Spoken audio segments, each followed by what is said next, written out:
Hello dear aspirant, welcome to all of you in our channel study with Alok. देखिए छात्रों, आज हम लोग जो बात करने चल रहे हैं वो जीएस के स्पेशल लेक्चर पर डिस्कशन करने चल रहे हैं। लेक्चर नंबर 8 है आप लोगों का, और उसमें हिस्ट्री का पार्ट बौद्धिज्म पर आज हम लोग डिस्कस करेंगे। ठीक है, तो बुद्धिज्म पर डिस्कस करें उसके पहले कुछ इंपॉर्टेंट फैक्ट्स हैं बुद्ध से रिलेटेड, उनको जान लेते हैं।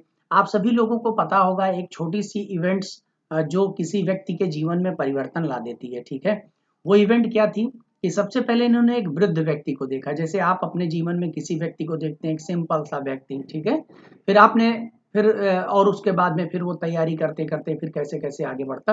तो वैसे ही ये घटना गौतम बुद्ध जी के, ठीक है, तो एक वृद्ध व्यक्ति को देखा थोड़ा दुखी हुए, रोगी व्यक्ति को देखा तो अत्यंत दुखी हुए कि मतलब लगा कि भाई ये, और बाद में 100 ले जाते हुए व्यक्ति को देखा, उसके पीछे रोते बिलखते चिल्लाते लोग, उसके परिवारजन, तो उनकी आत्मा बहुत दुखी हो गई। उनको लगा कि इस जीवन में बहुत ज्यादा दुख है। ठीक है, तो ये 2-3 इवेंट लगातार, और उसके बाद में फिर उन्होंने फाइनली देखा कि खुशहाल सन्यासी जीवन को देखा, और बहुत ही आनंद। उन्होंने पूछा कि भाई आप सुखी हैं कि तो या दुख है, तो उन्होंने कहा ना हम खुश हैं और ना दुख है, हम न्यूट्रल में। तो कहने का मतलब ये हो गया छात्रों, अगर आज अपने कार्य को अगर कोई भी व्यक्ति कर रहा है, मतलब यहाँ सबसे महत्वपूर्ण है कि कोई भी व्यक्ति अगर अपने कार्य को सिर्फ करना है, उसमें आसक्ति ना पैदा करे। जैसे आप लोगों में से मैंने बहुत सारे लोगों को देखा है कि वो क्या कहते हैं, सर मेरा सिलेक्शन हो जाएगा, मुझे ये नंबर मिलेंगे। भाई आप ये ना सोचिए कि हमें क्या होगा, क्योंकि ये भविष्य तो कुछ पता नहीं है, पता नहीं एग्जाम होगा नहीं होगा, आप एग्जाम दे पाएंगे नहीं दे पाएंगे, मतलब बहुत सारी सर।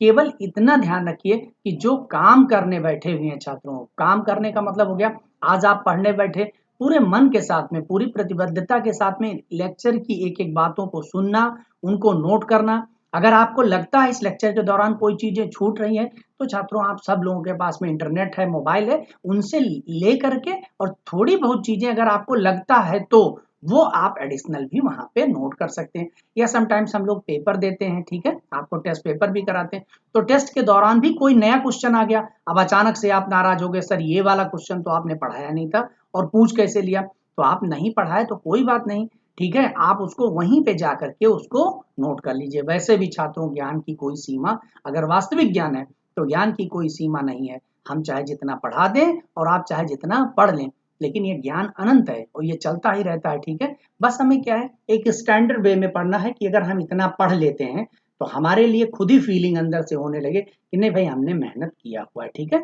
और औसत क्वेश्चन हमारे होने, ऐसा तो है नहीं कि 100% पे सिलेक्शन होना है। ठीक है, 80% अगर आपके पास में होगा, 20% नहीं भी आया, ठीक है, 80% जिसका भी मार्क्स है छात्रों, तो आप ये मान के चलिए कि इंटरव्यू में अगर वो न्यूनतम मार्क्स भी मिलेंगे यानी 12, तो भी आपका सिलेक्शन सुनिश्चित है। ठीक है, तो इसलिए आप 80% के लिए ये जो अपनी 100% मेहनत, आप ये जो 100% अपनी मेहनत कर रहे हैं, वो 100% इसलिए नहीं कर रहे हैं 100% के लिए, 80% मार्क्स आपके आ जाए मिनिमम, बस आपका काम हो जाएगा। ठीक है, तो छोटी सी ये मतलब ये शुरुआत हो गई, और इसमें कुछ इवेंट्स हैं ऊपर लिखी गई हैं, इन इवेंट्स को भी देख लेते हैं, क्योंकि और उसके बाद में फिर इनकी मतलब जो है हिस्ट्री को पूरा शुरू करेंगे। देखिए यहाँ पर एक पार्ट लिखा गया है, वो है गृह त्याग। जो इनका गृह त्याग का कुछ घटनाएं थी, गृह त्याग, ये गृह त्याग के लिए एक टर्म यूज किया जाता है, महाभिनिष्क्रमण। ठीक है, देखिए निष्क्रमण होना, ठीक है, तो महाभिनिष्क्रमण, इसको गृह त्याग किसी का गलत नहीं होता। अगर आपका गलत हो रहा है तो इसका मतलब आपने कभी सुना नहीं था, तो आज सुन लिया इसको, खत्म, अब आज के बाद कभी नहीं गलत होगा। ठीक है, ज्ञान प्राप्ति, तो इसको संबोधि, ठीक है, बुद्धि में बैठ गया तो ज्ञान प्राप्त हुई तो संबोधि। ठीक है, अब ये भी नहीं गलत होगा।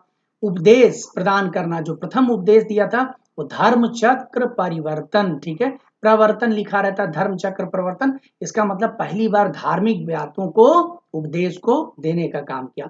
और निर्वाण जो प्राप्त होता है, यानी मृत्यु को जो प्राप्त हुए, उसको महापरिनिर्वाण। तो 4 टर्मिनोलॉजी है, और ये 4 टर्मिनोलॉजी लर्न करने से एक नंबर का क्वेश्चन बने तो आपको लर्न हो गया होगा। गृह त्याग, महाभिनिष्क्रमण, ज्ञान प्राप्ति, संबोध, उपदेश देना, धर्म चक्र परिवर्तन, और निर्वाण के लिए यानी मृत्यु के लिए महापरिनिर्वाण। क्लियर हो गई बात।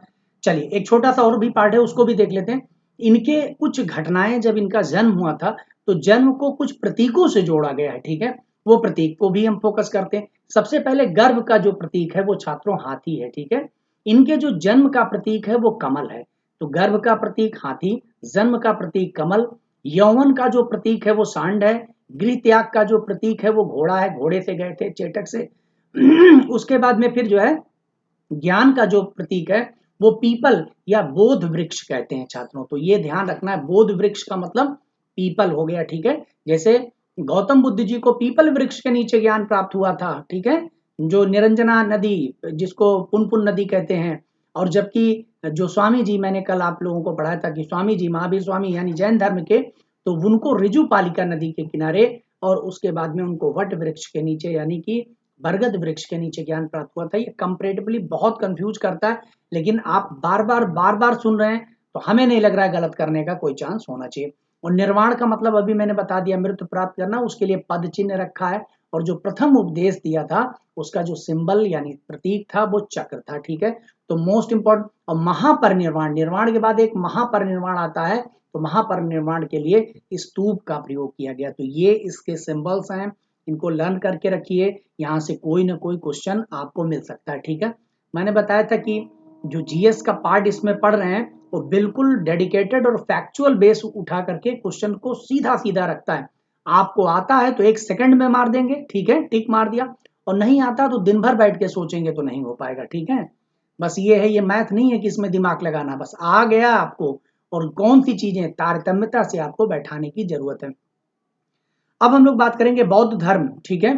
इसके जो संस्थापक हैं गौतम बुद्ध हैं, इनकी जो भाषा रही है वो पाली भाषा रही है छात्रों, ठीक है।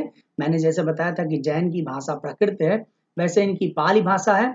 और पाली भाषा के साथ में जो कंपैरेटिवली एक स्टडी करना है वो आपको, इनके जो ज्यादातर ग्रंथ हैं वो संस्कृत में लिखे गए। यद्यपि इन्होंने पाली भाषा में उपदेश वगैरह दिया, लोकल लेवल की लैंग्वेज थी, लेकिन इनके जो मतलब ज्यादातर ग्रंथ हैं वो संस्कृत में लिखे गए। मोस्ट इंपॉर्टेंट क्वेश्चन, क्योंकि पाली को आप लगा करके चले आएंगे क्वेश्चन गलत हो जाएगा, ठीक है। तो चलिए भाई एक 1 to 1 करके देखते हैं। तो अशोक क्या कर रहा है, मतलब मौर्य शासक अशोक के समय में रुमिनदेई स्तंभ से, यानी अशोक के रुमिनदेई स्तंभ से जन्म स्थल के बारे में जानकारी प्राप्त होती है। और क्या प्राप्त होती है कि गौतम बुद्ध का जन्म 563 बीसी में कपिल वस्तु के निकट लुम्बिनी ग्राम में, या उसको आम्रकुंज को माना जाता है। तो गौतम बुद्ध के बारे में जो जानकारी प्राप्त हुई है कहां से हुई है, मौर्य शासक, ठीक है, मौर्य इंपरर अशोक के समय में, अशोका द ग्रेट, और उसके रुमिनदेई स्तंभ से, ठीक है, स्तंभ लेख से प्राप्त हुआ है, ठीक है। और हुआ क्या कि जन्म के 7वें दिन ही इनकी माता माया देवी का देहावसान हो गया। इनको महामाया भी कहा जाता है। देखिए जब भी कोई बड़ा लेवल पे काम हो तो कुछ ना कुछ समस्या, अगर आपके साथ में कुछ न कुछ समस्या है छात्रों, मतलब कोई जरूरी नहीं इसी प्रकार की, ईश्वर न करे, लेकिन अगर कुछ न कुछ समस्या इकोनॉमिकल या कुछ है तो ये समझ लीजिए कि वो निशानी है आपके सफल होने की। और कोई समस्या नहीं है तो ये तो ईश्वरीय कृपा है आपके ऊपर। तो अगर समस्या है तो एक निशानी है कि आप सफल जरूर होंगे, बशर्ते उस समस्या का समाधान ये मान के चलिए कि इस पूरे खानदान के अंदर में, इस पूरे परिवार के अंदर में हम ही वो व्यक्ति हैं जो इस समस्या का समाधान करेंगे, ठीक है। तो आपको निश्चित रूप से सफलता मिलेगी। अतः इनकी मौसी, तो जब इनकी माता जी माया देवी या महामाया का जो है देहावसान हो गया, तो फिर उसके बाद में इनकी जो है मौसी गौतमी ने इनका पालन पोषण किया। इसीलिए इनको गौतम ऋषि भी कहते हैं, ठीक है। गौतम पुत्र भी कहा जाता है, गौतम ऋषि भी कहा जाता है, ठीक है। तो गौतम बुद्ध को गौतमी इसीलिए, और जिसके कारण इनका एक अन्य नाम क्या पड़ा, गौतम भी पड़ा, गौतम ऋषि। इनके पिताजी क्या थे, शुद्धोधन, वो शाक्य कुल के थे, ठीक है। किस कुल के थे, शाक्य कुल के। और जिसके कारण इनका एक नाम शाक्य मुनि भी पड़ा। तो कभी कभी गौतम ऋषि भी होते हैं तभी गौतम बुद्ध, शाक मुनि पड़ता है, ठीक है, शाक मुनि, तो भी ये आपका ये गौतम बुद्ध हो गए। तो दोनों क्वेश्चन आपको समझ में आ गए। बचपन का नाम सिद्धार्थ, ठीक है, वहां पर स्वामी जी के पिताजी का नाम सिद्धार्थ में जा रहा था, यहाँ इनके बचपन का नाम सिद्धार्थ है। और कौंडिन्य नामक ब्राह्मण ने भविष्यवाणी, ये क्वेश्चन आता है कि किस ब्राह्मण ने भविष्यवाणी की थी, तो कौंडिन्य नामक ब्राह्मण ने भविष्यवाणी की थी। और क्या भविष्यवाणी बड़ी तगड़ी की थी कि या तो चक्रवर्ती राजा अथवा सन्यासी बनेगा। तो चक्रवर्ती राजा बन जाए तब तो बहुत बड़ी बात, अब राजा का लड़का है तो राजा ही चाहेगा, लेकिन जो दूसरी तरफ था कि या तो फिर सन्यासी बनेगा। तो 16 वर्ष की आयु में डर के इनके पिताजी ने 16 ईयर्स में ही इनका विवाह यशोधरा नामक कन्या से कर दिया। यानी स्वामी जी की जो पत्नी थी वो यशोदा थी, ठीक है, और इनकी पत्नी का नाम यशोधरा, ठीक है। तो दोनों में बहुत ही माइन्यूट माइन्यूट अंतर है, इसलिए क्लियर कट कंपैरेटिव स्टडी करते हुए चलेंगे छात्रों, अदरवाइज फिर गलत होने के चांस बने रहते हैं। तो चलिए इसमें है और इनसे राहुल नामक पुत्र उत्पन्न हुआ, ठीक है, और वहां पर उनके एक ही पुत्री थी, लेकिन यहाँ पर क्या है, राहुल नामक पुत्र जो है उत्पन्न हुआ और इनसे जीवन से संबंधित 4 दिव्य बहुत ही प्रसिद्ध हैं। मैंने 4 दिव्य बताए थे जिन्हें वो देख करके उनके मन में वैराग्य उत्पन्न हुआ था। वो दिव्य कौन कौन से थे? जो चारों दिव्य की बात की गई थी वो आप लोगों को बताया गया था कि वृद्ध व्यक्ति को, देन रोगी, देन शव ले जाते हुए व्यक्ति, देन उसके बाद में खुशहाली सन्यासी। यही वो 4 घटनाएं, और उसके बाद वैराग्य उपयोग। और सांसारिक समस्याओं से व्यथित होकर गौतम बुद्ध ने 29 वर्ष में गृह त्याग किया था, यानी स्वामी जी ने 30 वर्ष में छोड़ा था, ठीक है। 30 साल में उनको ज्ञान आ गया कि भैया देखो सब मोह माया है, तैयारी करना पड़ेगा, बिना तैयारी सिलेक्शन नहीं होगा। और ये 29 वर्ष, 1 साल पहले ही ये आ गए अंत में मैदान में, सब मोह माया छोड़ दिया। जैसे बहुत सारे लोग आपने देखा होगा कि तमाम काम कर रहे होते हैं और उसी में इतने मशगूल हो गए एकदम से बिल्कुल कि उनको याद ही नहीं है कि उनको तैयारी भी करनी है, ठीक है। बस कह रहे हैं सर अब लगे हुए हैं, जो हो पा रहा है कर रहे हैं, ठीक है। तो जो हो पा रहा है कर रहे हैं, तो जो मिलेगा उसी को स्वीकार करिए। अगर आप मेहनत पे करेंगे, जिद पे करेंगे और एक ललक से करेंगे और एक मतलब डेडिकेटेड होकर करेंगे तभी कुछ मिलेगा। तो यहाँ पर 29 वर्ष की अवस्था हुई, सब छोड़ दिया राजपाट, ठीक है। और यहीं से गृह त्याग करने के बाद वहां पर जब स्वामी जी 30 वर्ष में छोड़े हुए थे, 12 साल लग गए थे तैयारी करने में। जैसे आप लोगों के गुरु जी लोगों को 10-10 साल लग गए सफल होने में, लेकिन बाद में क्या हुआ कि कम ही समय के अंदर में, उनसे आधे समय के अंदर में, ठीक है, ये क्वालिफाई कर गए। यानी कि 30-29 वर्ष की अवस्था में छोड़े और मात्र 6 वर्ष की कठोर तपस्या के पश्चात सफल हो गए, यानी इनको ज्ञान प्राप्त हो गया। तो बुद्ध जो बौद्ध ग्रंथों में इस घटना को महाभिनिष्क्रमण मतलब एकदम बिल्कुल छोड़ दिया। जैसे आप महाभिनिष्क्रमण बना लीजिए, मन में त्याग कर दीजिए कि अब हम जो हमारा सामाजिक जीवन है, यानी कि जो हम बहुत ज्यादा लोगों से मेल मिलाप और तमाम प्रकार की चीजें अब यहाँ से खत्म है और अब सिर्फ वैराग्य की ओर चल रहे हैं, एक साधना की ओर चल रहे हैं, ठीक है। साधना का मतलब ये हो गया कि यहाँ पर आपको केवल एक साधक बन करके और बार बार सतत अभ्यास कर, इसीलिए अभ्यर्थी कहा जाता है। अभ्यास करना है प्रश्नों का और अभ्यास करना है पढ़ने का बार बार, ठीक है। बुद्ध का अर्थ क्या होता है? ज्ञान की प्राप्ति। तो ये सब बातें छोटी छोटी हैं। तो बुद्ध का सारथी कौन था? चन्ना, या इनको चाण भी कहते हैं, ये भी क्वेश्चन आया। और घोड़े का नाम कंथक था, ये भी इंपॉर्टेंट है, ठीक है। और इन्होंने राजमहल से दूर ले जाकर के छोड़ दिया, ठीक है। और 6 वर्ष की कठोर तपस्या, बार बार मैंने बताया कि उधर 12 वर्ष, इधर 6 ही साल में सिलेक्शन हो गया। तो 6 वर्ष की कठोर तपस्या के पश्चात 35 वर्ष की आयु में उर्वेला ग्राम के निकट और निरंजना नदी, यहाँ निरंजना नदी या पुनपुन नदी और वहां ऋजुपालिका नदी थी। वहां वट वृक्ष जो आपका वृक्ष हुआ करता था वो कौन सा था? वो आपका बरगद का वृक्ष है। और यहाँ पर पीपल वृक्ष के नीचे ज्ञान प्राप्त हुआ। तो कुछ कंपैरेटिव स्टडी हो रही है आप लोगों की, कुछ दिमाग में आ रहा है चीजें। देखो कंपैरेटिव अगर कर लिया तो फिर क्वेश्चन फिर गलत नहीं होगा, नहीं तो वही होता नहीं है कि फर्स्ट टाइम तमाम विद्यार्थी हमारे साथ जुड़ रहे होंगे, वो पढ़ रहे होंगे तो भाई लेक्चर भी खामखा हो सकता है, कहीं ना कहीं लग रहा हो कि सर बहुत अच्छा बहुत अच्छा, लेकिन अब हो गया और उसके बाद में जाके टिक मारे। अब सर आ तो रहा था, प्रश्न पढ़ाए हुए आ रहे थे, लेकिन सर पता नहीं कैसे कंफ्यूज होकर गलत हो गए हम। तो ये ना होने पाए, इसलिए कंपैरेटिव स्टडी करिए छात्रों और बहुत क्लियर कट रहिए, बहुत ही क्लियर कट, ठीक है। और बार बार अध्ययन, हम तो आपको एक बार किसी तरीके से पढ़ा पाते हैं, ठीक है, लेकिन आप इसको अगर वाकई में क्वालिफाई, अब देखिए जो लोग पीसीएस की तैयारी किए हैं, जो सिविल सर्विसेज की तैयारी की है, वो तो 10 बार पढ़ के बैठे हैं और आप ले दे करके एक बार किसी तरीके से पढ़ रहे हैं या 2 बार पढ़ रहे हैं, तो आप में उनमें बहुत बड़ा अंतर हो जाता है छात्रों। आपको भी आप विद्वान हैं, मतलब ज्ञानवान व्यक्ति हैं, लेकिन थोड़ा सा बार बार रिवीजन, यानी मिनिमम मान के चलिए, अगर औसत बुद्धि के भी हैं तो भी आप 4 से 5 बार तो रिवीजन करके जाइए मिनिमम, मेरा पर कहा मानिए, ठीक है। बहुत टाइम से स्टार्ट किया है अभी आपने, वैकेंसी आपके सामने आने वाली है और उसके पहले आप इतना पढ़ लिए, कितना बताइए रिलैक्स। और जो लोग नहीं पढ़े लिखे, जिन्होंने बहुत लेट में किया, वो क्या क्या करेंगे? या अभी कुछ लोग तो ऐसे इंतजार में हैं, अभी मैं आपको बता रहा हूँ कि जो वैकेंसी आने के बाद में अचानक से उनके अंदर में ज्वाला भड़क जाएगी कि अब सर तैयारी करना है, अब समय नहीं रहा, ठीक है ना। तब नहीं होता है, शांति काल में युद्ध की तैयारी होती है, युद्ध की घोषणा के बाद नहीं होती है, इसको ध्यान रखिएगा। तो ज्ञान प्राप्ति के पश्चात उन्होंने बुद्ध के नाम से जाना जाने, जब इनको ज्ञान प्राप्त हो गए तो बुद्ध जी कहा जाने लगे, जैसे नरेंद्र जी को स्वामी विवेकानंद जी, है ना। अब यहाँ पर क्या है कि ज्ञान प्राप्त के पश्चात कहाँ पर आ गए, जब ज्ञान प्राप्त हुआ तो सीधा सारनाथ, जैसे आपका सिलेक्शन हो जाता है तो सीधा अपने कॉलेज में चले जाते हैं, ऐसे ये सारनाथ आए और जहां पर मौजूद 5 ब्राह्मणों को प्रथम उपदेश दिया। ये 5 ब्राह्मण वही थे जो ये कह रहे थे, जैसे वो लोग होते हैं जो कहते हैं भैया तुमको ज्ञान नहीं मिल पाएगा, तुम्हारा सिलेक्शन नहीं हो पाएगा, ठीक है।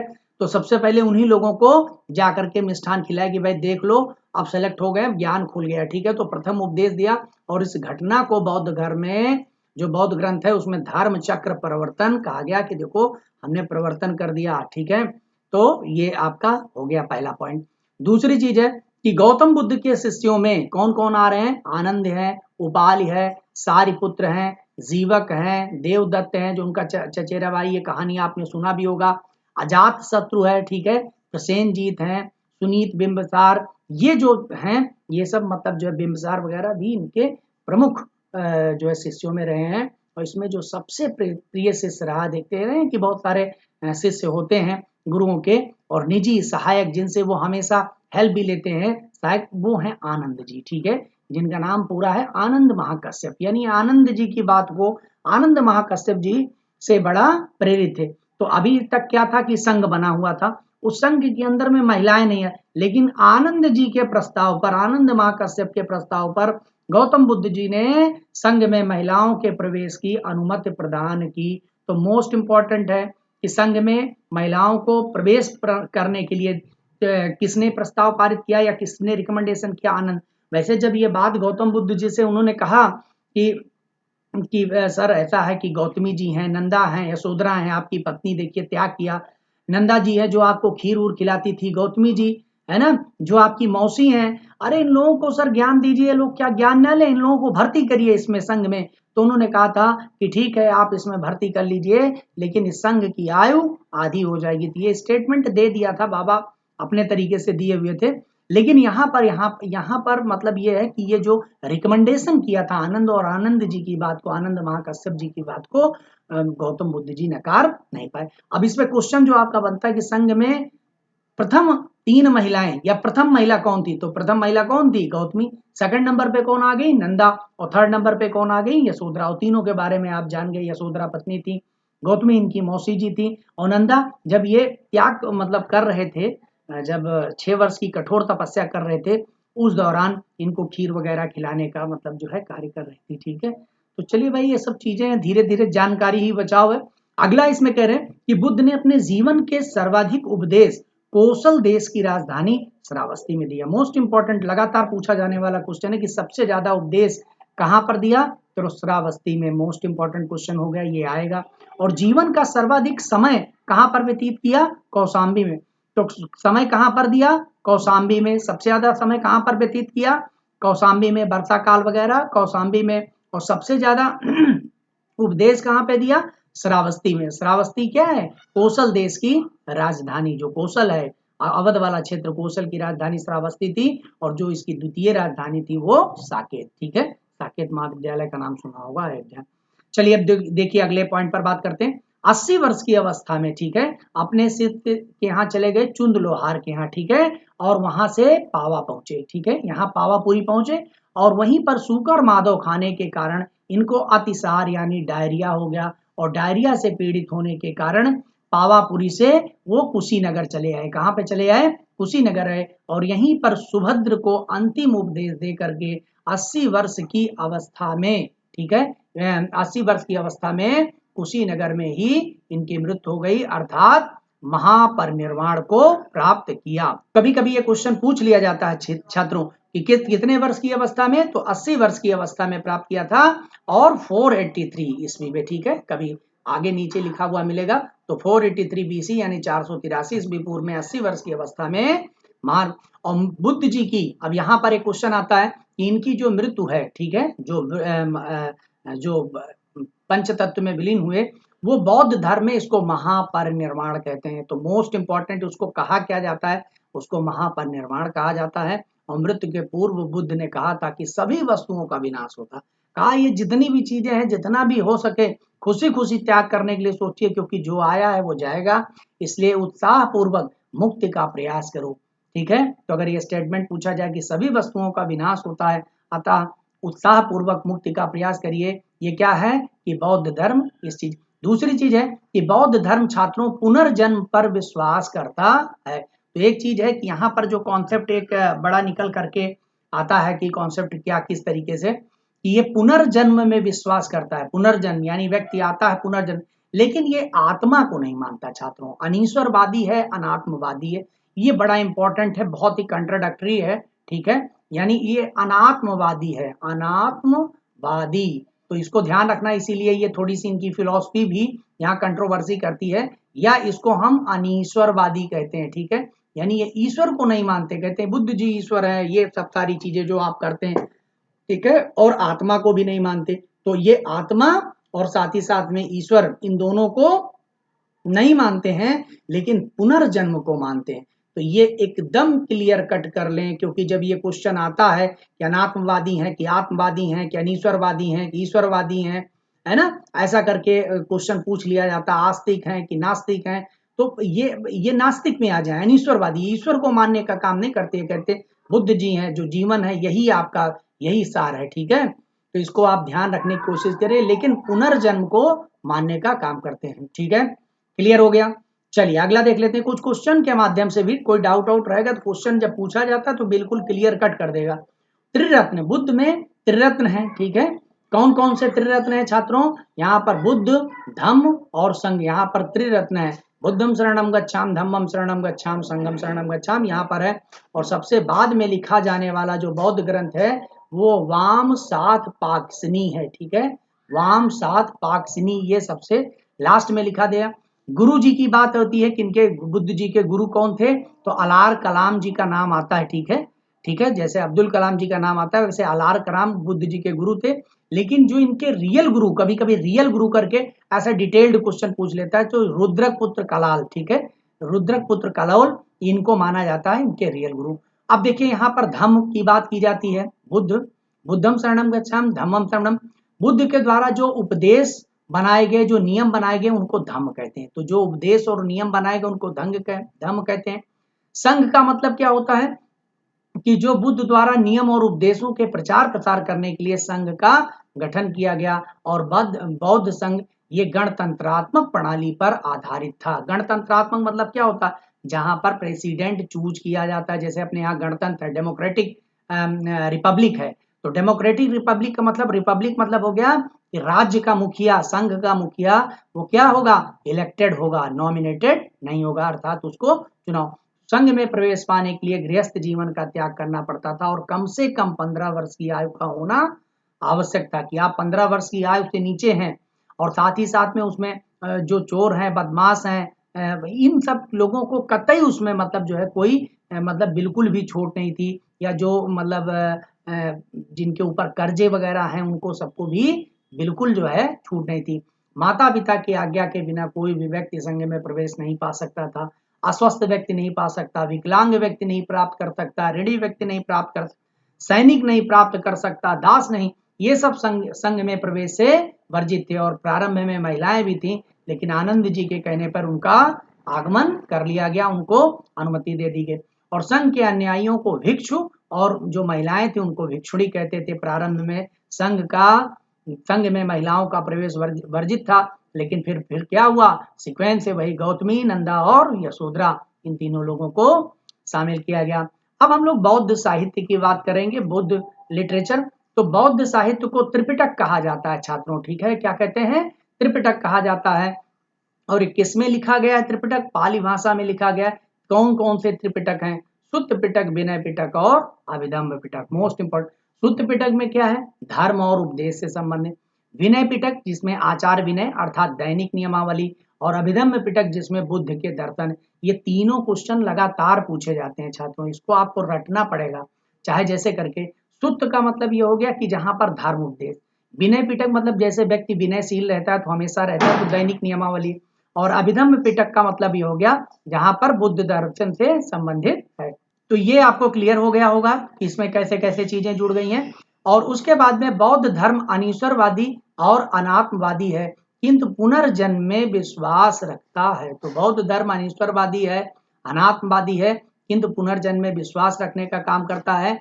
और कुछ जातक कथाएं यहाँ पर हम लोग देख लेते हैं कि जातक कथाएं, इनकी संख्या 549 है। जातक कथाएं ये क्या है छात्रों? ये बुद्ध के पूर्व जन्म की कथाएं। यही क्वेश्चन आप लोगों के यहाँ पूछा जाता है कि जातक कथाएं हैं या बुद्ध के पूर्व जन्म की कथाओं को कहते हैं। तमाम चीजें सूत्र पिटक, विनय पिटक, जातक कथाएं ऐसा करके दे देता है। तो जातक कथाएं बुद्ध के पूर्व जन्मों की कथाएं हैं। और भारतीय साहित्य है, इन कथाओं का सबसे प्राचीन संग्रह माना जाता है। ठीक है, यानी कि कथाओं का जो सबसे प्राचीन जो कथाएं हैं, खासतौर से जो कथा कही जाती है, उनका सबसे प्राचीन संग्रह।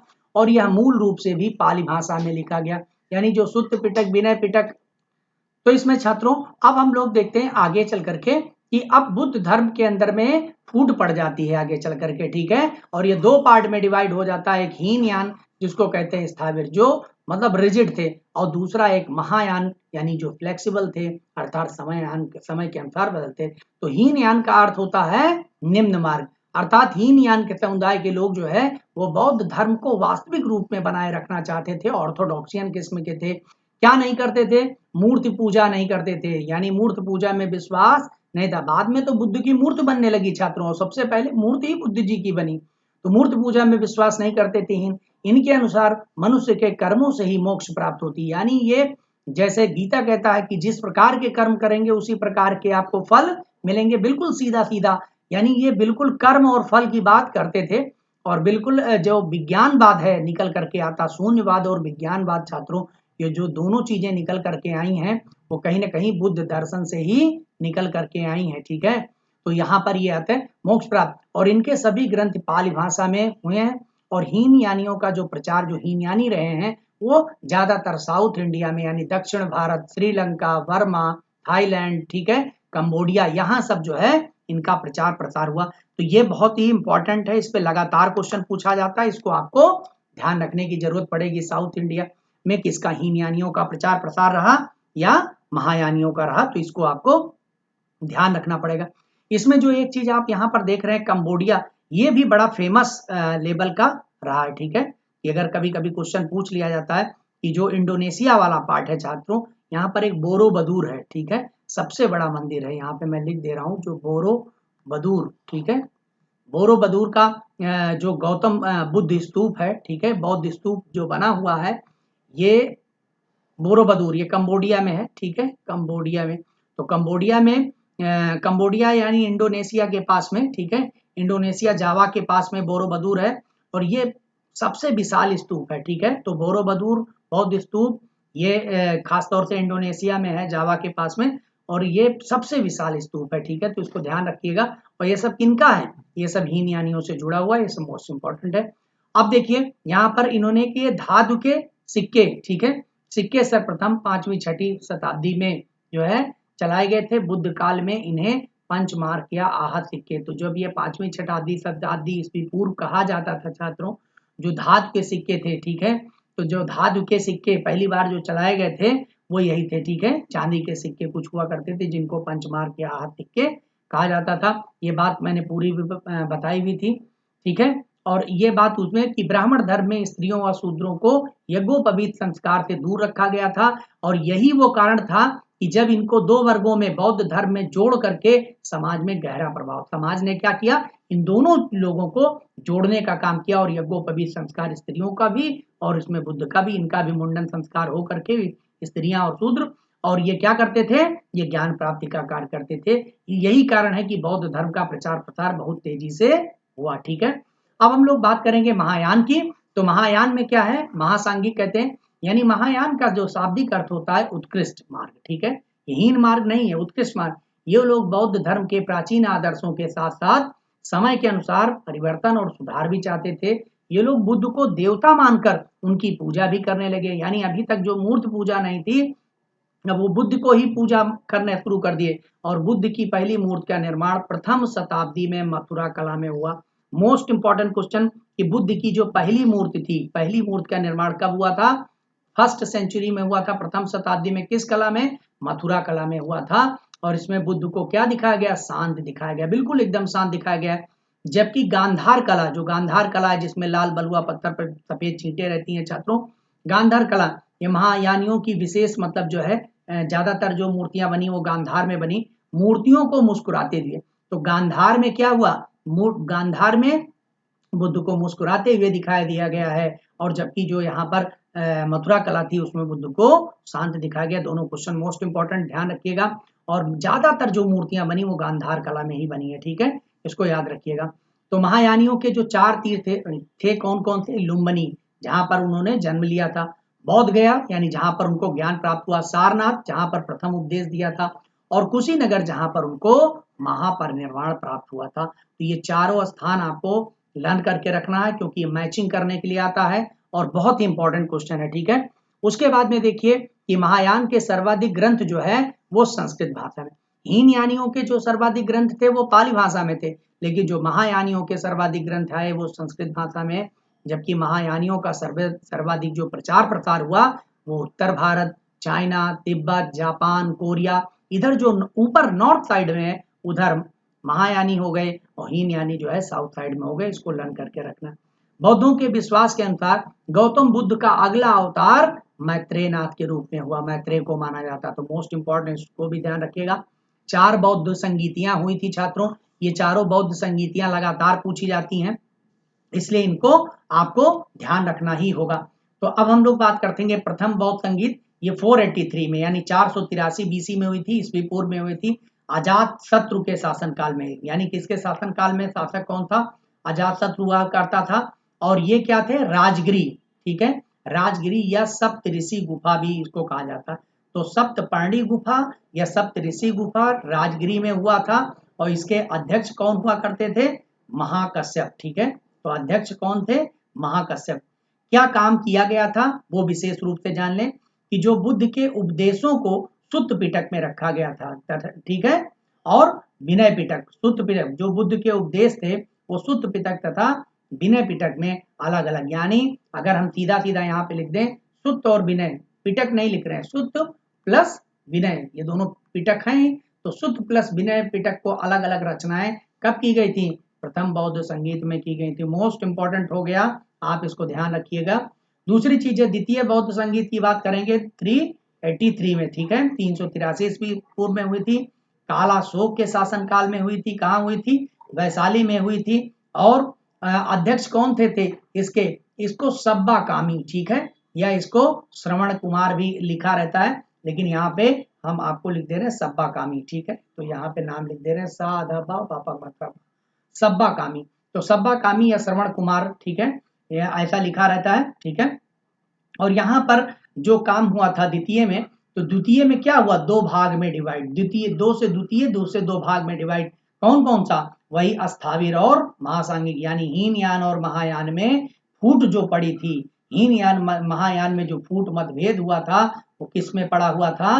द्वितीय में। तो हीनयान महायान या अस्थायी महासांगिक में विभाजन के लिए जो मतभेद हुआ था किस बौद्ध संगीत में हुआ? द्वितीय में हुआ था। देखिए छात्रों, जितनी चीजें मैं बता रहा हूं, अगर इतना आपका तैयार हो गया, हम ये नहीं कह रहे हैं हम इतिहास वेत्ता हो गए हैं और आपको पढ़ा, लेकिन जितनी चीजें आवश्यक है क्वालिफाई करने मात्र के लिए, ये इतना आपके लिए बहुत पर्याप्त है, ठीक है। तो इसको सुनिए और अच्छे से तैयार करिए, और उसके अलावा और आपको ज्यादा कुछ परेशान होने की जरूरत नहीं। तृतीय में क्या है? ये 251 यानी 253 बीसी में हुई, अशोक के शासनकाल में हुई थी, और ये कहां पर हुई थी? पाटिलपुत्र में हुई थी। तो इसको ध्यान रखना, ये पाटिलपुत्र, ठीक है, जिसका पहले पटना का जो पुराना नाम था वो कहाँ था? पाटिलपुत्र। और इसके जो मतलब अध्यक्ष थे वो मोगलपुत्र तिस्स कहा जाता, ठीक है। तो मोगलपुत्र तिस्स जो है इसके अध्यक्ष थे। और यहाँ पर क्या था? अभिधम्म पिटक, ठीक है, क्या हुआ था यहाँ पर मेन काम? अभिधम्म पिटक की रचना। तो जो सुत्त पिटक विनय पिटक था किसमें था? पहले वाले में, दूसरे में नहीं हुआ, और तीसरे में अभिधम्म पिटक, ठीक है, तो क्लियर हो गया तीसरे में। अब हम लोग बात करेंगे चतुर्थ बौद्ध संगीत की। तो अगर चतुर्थ बौद्ध संगीत तो पहली शताब्दी से दूसरी शताब्दी के मध्य में हुआ, कभी कभी पहली शताब्दी ही लिख करके आ जाता, यानी 100 सेंचुरी के लगभग आसपास में हुआ था। और किसके शासनकाल में हुआ था? कनिष्क के शासनकाल में हुआ था। कहाँ हुआ था? कश्मीर में कुंडल वनग्राम में हुआ था। तो कश्मीर के कुंडल वनग्राम में जो है ये हुआ था कनिष्क के शासनकाल में। और इसमें जो अध्यक्ष थे वो वसुमित्र, और यहाँ पर पहली बार एक उपाध्यक्ष भी बनाया गया था जिनका नाम अश्वघोष था, ठीक है। तो अश्वघोष ये बना।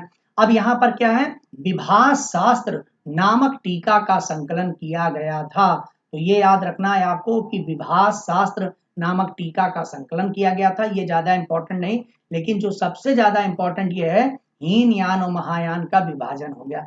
जो फूट पड़ी थी द्वितीय में, हीन यान महायान दो भागों में डिवाइड हुआ था, वो अंतिम रूप से बिल्कुल अलग कब हो गया था? 4 में। ठीक है, तो ये यहां से बिल्कुल इन दोनों के मध्य में अलगाव उत्पन्न। तो हीनयान महायान अलग कब हुए? चतुर्थ बौद्ध संगीत में। फूट कब पड़ी? द्वितीय में। दोनों क्वेश्चन अलग अलग आता, कई बार आता है, गलत मत करिएगा। ठीक है, तो चलिए क्लियर हो गया। अब कभी कभी वैसे तो 4 ही बौद्ध संगीत, कहीं कहीं पर 5वीं बौद्ध संगीत की भी बात कर ली जाती है। इसका आयोजन बहुत बाद में चल करके 642 ईस्वी में हुआ था छात्रों। ये ईस्वी पूर्व अभी तक चल रहा था। ईस्वी में माना जाता, हर्षवर्धन के शासनकाल में माना जाता है। ठीक है, और इस समय इसके ये कन्नौज में हुआ था। ठीक है, ये कहाँ पर आयोजित किया गया था? थाड़ाउसर से राजधानी कन्नौज चेंज कर लिया था, तो कन्नौज में हुआ था। और इसके जो अध्यक्ष हुएन सांग जो चाइना से आए हुए थे, वही बनाए दिए गए थे। तो मोस्ट इंपॉर्टेंट है। एक चीज यहाँ पर मैंने छोटा सा लिख दिया कि सातवाहनों के शासनकाल में सबसे पहले प्रसिद्ध अजंता गुफाओं का उत्कीर्णन किया गया था। तो जो अजंता गुफाएं हैं छात्रों, बौद्ध काल में जो बहुत सारी चीजें जो गुफाएं वगैरह बनी है, उसमें अजंता बहुत ही फेमस है। ठीक है, तो 2-3 चीजें आती हैं, उनको आपको ध्यान रखना है। जैसे अजंता की गुफाएं, एलोरा की गुफाएं, ये सब बौद्ध के मतलब जो है, या बाघ की गुफाएं, ठीक है, ये आ जाता है। या बराबर की गुफाएं, ये जो आपका है ना, ये सब जो गुफाएं हैं, या कार्ले की बौद्ध गुफाएं, ये सब नाम आता है। ये सब बौद्ध से संबंधित महत्वपूर्ण गुफाएं। या अशोक के जो शिला स्तंभ लेख हैं, ठीक है, ये सब जो है किससे जुड़े हुए हैं? ये जो है बौद्ध से जुड़े हुए हैं। अब हम लोग बात करेंगे कि बौद्ध के पवित्र जो अवशेष हैं, ठीक है, बुद्ध के जो पवित्र अवशेषों पर निर्मित गुंबदाकार छत वाली जो अर्धगोलाकार संरचना होती है, उसी को स्तूप या चैत्य भी कहते हैं। तो जब भी कहीं कोई अवशेष बचा होता, अवशेष मतलब उनका भी है, उसके ऊपर जो गुंबद बना रहता है छात्रों, इसी को हम चैत्य या स्तूप कहा जाता है। तो आपने देखा होगा कि तमाम जगहों पर स्तूप, एमपी वगैरह में जाएंगे तो ये स्तूप बना रहता है। अब इसमें बौद्ध धर्म के अब हम लोग सिद्धांतों, तो बौद्ध धर्म में मूल रूप से 4 आर्य सत्य माने गए। ठीक है, तो कौन कौन से 4 आर्य सत्य हैं वहां पर जान लें। पहला है दुख। ठीक है, 4 आर्य सत्यों में कौन कौन से हैं? पहला वहां पर आ जाता है दुख, दूसरा दुख समुदाय। ठीक है, तो पहला दुख और दूसरा दुख समुदाय, तीसरा दुख निरोध अर्थात दुख से आपको मुक्ति पाने का, और चौथे नंबर पर हो गया दुख निरोध उपाय। ठीक है, दुख निरोध उपाय यानी दुख प्रतिपदा, इसको कहीं कहीं दुख प्रतिपदा भी लिखा रहता है। तो ये 4 नाम आते हैं, इनको जान लेते हैं पूरा। जैसे दुख का मतलब ये हो गया, जो यहाँ पर दुख की बात है, वो सिंपल कि जन्म ही, मतलब ये कहते हैं कि संसार में जब आपका जन्म हो गया तो वहीं से दुख है, यानी जन्म ही दुख है। जन्म से लेकर मरण तक जब तक आप इस संसार में हैं, तो वो दुख ही दुख है। वो कहते हैं मिलन है, वो भी दुख है, क्योंकि मिलन के बाद विछड़न। तो हर चीज, तो संसार को देख करके बुद्ध ने कहा कि ये सब कुछ केवल दुख ही है, यानी ये पहला। अब दुख समुदाय का मतलब क्या है? ये कहते हैं कि दुख उत्पन्न का कारण बुद्ध ने क्या माना?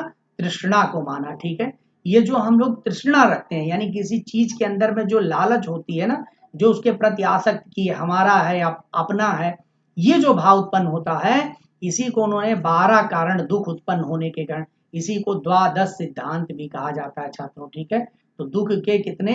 द्वादश सिद्धांत। कभी कभी द्वादशा सिद्धांत लिख करके आ जाए तो 12 सिद्धांतों के बारे में बात किया हुआ। ठीक है, उसके बाद में दुख निरोध की बात होती है।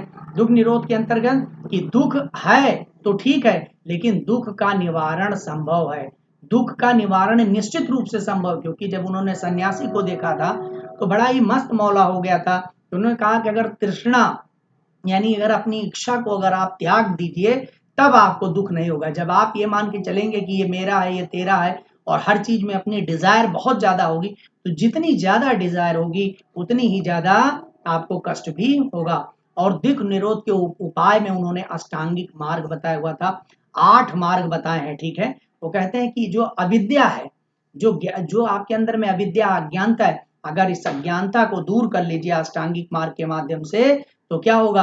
आपका इस दुख का जो है निवारण संभव हो पाएगा। तो ऐसी चीजें वो कहते हैं। और वो अष्टांगिक मार्ग, सम्यक दृष्टि, सम्यक संकल्प, सम्यक वाक्य, सम्यक कर्मांत, सम्यक आजीविका, सम्यक स्मृति, सम्यक व्यायाम और सम्यक समाधि। यही उतनी चीजें हैं जिनको अगर आप कर लें तो फिर आपको, तो छात्रों ये रियल बातें हैं। अगर आप ये सब जो चीजें दी गई हैं अगर इनको कर लें और आप तृष्णा से मुक्त रहें तो आपको किसी भी प्रकार का कोई दुख नहीं होगा, सब आपको बहुत ही खुशी खुशी। इसमें से कुछ ही चीज कर लीजिए तो जीवन में बहुत आप सफल हो जाएंगे। बहुत बड़ी बात की बात छोड़िए। बुद्ध के जो हमने अभी आपको ऊपर बताया हुआ था कि बुद्ध के जीवन के जो प्रतीक हैं, ये बात ऊपर भी मैंने इनिशियल लेवल पर भी बता दिया। जंग का मतलब हो गया कि कमल हो गया, और हाथी का मतलब गर्भ का, युवा अवस्था, सांड का गृह त्याग, घोड़ा का ज्ञान प्राप्त, पीपल वृक्ष का महापरिनिर्वाण, पद चिन्ह का मृत्यु के पश्चात स्तूप। इतनी बातें आपकी क्लियर कट थी। और साथ ही साथ में कुछ कलाकृतियां हैं और राजवंश है, जैसे जो एलोरा की गुफाएं हैं राजपूत शासकों ने बनाई, महाबलीपुरम पल्लव वंश के शासकों में, मीनाक्षी मंदिर पांड्य शासकों ने, और खजुराहो का मंदिर ये चंदेल शासकों ने बनाया। ये जो बौद्ध धर्म से संबंधित हैं, ये इतना मोस्ट इंपॉर्टेंट है क्योंकि आपका भारतीय संस्कृत लिखा है, तो भारतीय संस्कृत के आधार पर ये क्वेश्चन बनना है। भारतीय इतिहास एवं संस्कृत में ये क्वेश्चन आपका मोस्ट इंपॉर्टेंट होता है, तो आप इसको रट्टा मारिए, ठीक है। खजुराहो चंदेल शासक, मीनाक्षी मंदिर पांड्य, और महाबलीपुरम पल्लव और एलोरा राष्ट्रकूट, इतना रट्टा मार करके रखिए, ये आपको मिलेगा क्वेश्चन। और लास्ट में हम लोग देख लेते हैं यहाँ पर कि गौतम बुद्ध की मृत्यु, वो मैंने आपको बताया था जो है 483 ईस्वी पूर्व में, ऊपर चर्चा। और प्रतीत समुत्पाद, ठीक है, प्रतीत समुत्, सब कुछ प्रतीत है, ये प्रतीत समुत्पाद ही बुद्ध के उपदेशों का सार है, ठीक है। तो बुद्ध के उपदेशों का सार कई बार पूछा गया है, क्वेश्चन है मोस्ट इंपॉर्टेंट, इसीलिए मैंने वेरी वेरी इंपॉर्टेंट लिख दिया। तो ये आपका आ सकता है। और सबसे ज्यादा स्तूप कहाँ पाए गए? बिहार में सबसे ज्यादा स्तूप। बौद्ध धर्म का सर्वाधिक जो भाषा प्रयोग हुआ संस्कृत, और मैंने बताया था लोकल लेवल पर पाल यूज करते थे, हीन यानी पाल यूज करते थे, लेकिन जो महायानी थे वो संस्कृत भाषा यूज करते थे। बुद्ध के दांत कानेर मतलब जो है कानिंदी में जो है मिले हैं, ठीक है। और महात्मा बुद्ध के अस्थि को 8 भागों में विभाजित किया गया था। और लास्ट में यहाँ पर देखिए एक लास्ट क्वेश्चन है कि सारनाथ या ऋषिपत्तनम या मृगदाव, ये तीनों नाम एक ही हैं जहां पर बुद्ध ने प्रथम उपदेश, तो आप लोग रटे क्या है, बुद्ध का प्रथम उपदेश सारनाथ। लेकिन अगर वही नाम सारनाथ ना देकर ऋषिपत्तनम दे दे तो आप कंफ्यूज हो जाए, या ऋषिपत्तनम ना देकर मृगदाव दे दे तो बिल्कुल भी कंफ्यूज हो जाए। तो बुद्ध ने अपना प्रथम उपदेश कहाँ दिया? सारनाथ ऋषिपत्तनम मृगदाव, पूरा नाम याद करिए, सारनाथ ऋषिपत्तनम मृगदाव। तो तीनों जब एक साथ याद कर लेंगे तो इस तरीके से आपका ये पार्ट कंप्लीट हो जाएगा। तो छात्रों ये पार्ट काफी मेहनत के माध्यम से, ये पार्ट काफी लंबा लेक्चर भी बना, आपको नोट भी करना है।